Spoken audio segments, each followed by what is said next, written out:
Cyn Owen, y capten yn chwipio'r bêl i fewn, y cyffyrddiad gan Newtown, arbediad adweithiol gan Dave Jones. Weitha'r gos bo Uchafbwynt, bydde buddugoliaeth i Penybont heddiw yn sicrhau bod nhw'n gorffen yn ei safle uchaf erioed. Jones y gicrydd, peniad allan gan Ashley Evans, mae'r saethio i Zeli Ismail! A'r ergyd isel gan Ismail yn taro cefn y rhwyd, ac mae'n ergyd fawr i obeithio'n Penybont, y orffen yn y trydydd safle. Nath Pennock ddim i gweld ti tan oedd hi'n rhy hwyr. Cyn Owen mewn â hi, Iorwerth ar peniad! O, mae'r lliman wedi godi.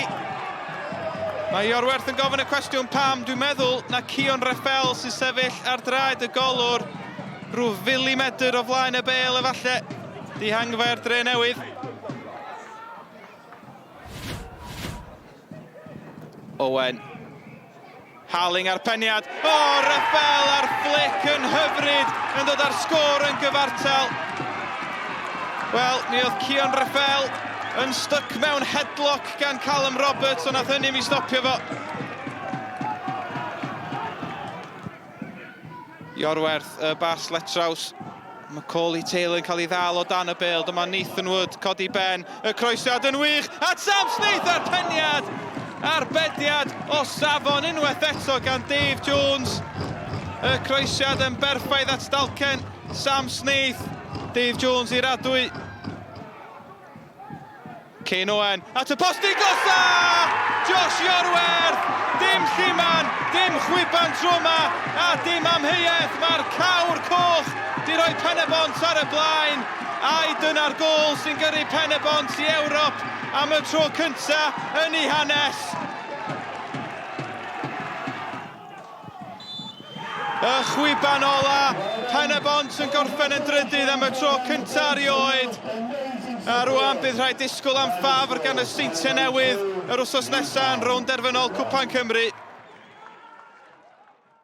Yeah, we can't think too much about Europe this week, unfortunately. It'd be great to know that we'd done it, but that's not the case, and certainly not writing Bala off, especially at that ground. So that's all for them to sort out next week. But we've achieved our goal, which was to finish in the top three. You know, congrats to Connors Key for finishing second, they deserved that. And we've proved ourselves to be the third best team.